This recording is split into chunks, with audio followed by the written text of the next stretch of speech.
Please like, share, and subscribe the channel. Now in this episode, we will start from the same section that we mentioned in the last episode. The first 5 questions ask you to complete a simple set of notes using no more than 2 words and or a number for each answer.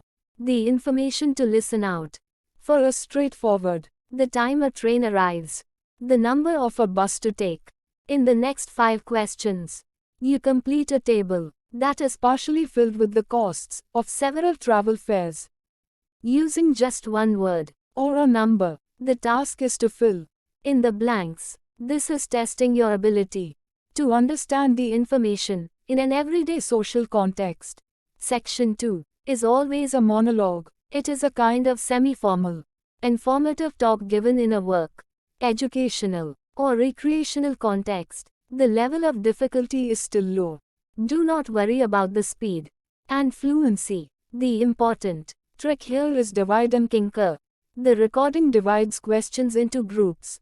So, every time you are instructed to answer a group of 4 to 5 questions, there are 20 to 30 seconds of silence before each group. The first thing you should do when the tape starts playing is to understand which group of questions you need to answer. The next important tips will be mentioned in the next episode. Please like, share, and subscribe the channel.